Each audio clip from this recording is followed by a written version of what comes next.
সবাইকে অসংখ্য ধন্যবাদ। আপনারা কেমন আছেন? আশা করি আপনারা সবাই ভালো আছেন। সবার কাজ সফল হোক, যাত্রা শুভ হোক এই কামনা করি। তো আপনাদের মাঝে ইউটিউবে আসলেই আমার নতুন আইডি খুলছি। এরকম সাবস্ক্রাইবার নাই এবং লাইকও নাই। তারপরেও নতুন হিসেবে আপনারা একটু সাপোর্ট দিবেন। আইডিটা যেন সবার কাছে পৌঁছায় এই ব্যবস্থা করবেন। আর বর্তমান আসলে মানুষের বিবেক বুদ্ধি কোনোটাই নেই।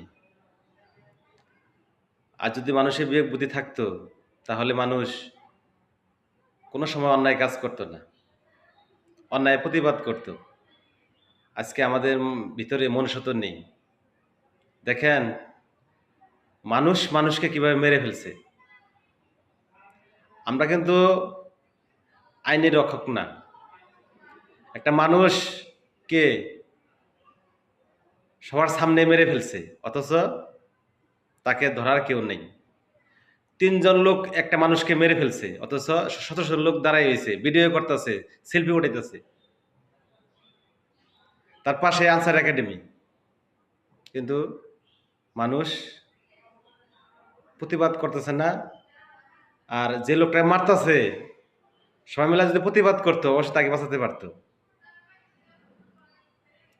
দেখেন এই ঢাকা উত্তরা স্কুলে বিমান দুর্ঘটনা ঘটেছে। সেখানে একটা বাচ্চা, তার সমস্ত শরীর পুরে ছাই হয়ে গেছে, তবু বাচ্চাটা হেঁটে হেঁটে চলে যাচ্ছে।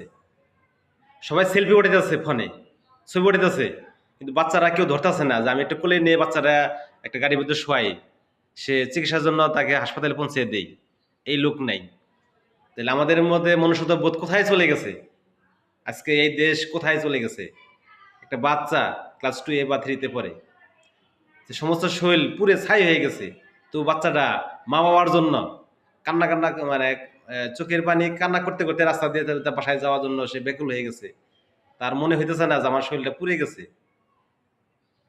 কিন্তু তার ছবি ওঠানোর জন্য আমরা ব্যস্ত, সেলফি ওঠানোর জন্য আমরা ব্যস্ত। আমাদের মধ্যে মনুষ্যত্ব বোধ নেই।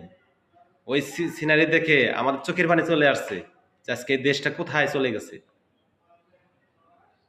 লোকালয়ের ভিতরে সে বিমান প্রশিক্ষণ দেয়। এই দেশ দেশ নেই। সবাইকে ধন্যবাদ। সবাই ভালো থাকে।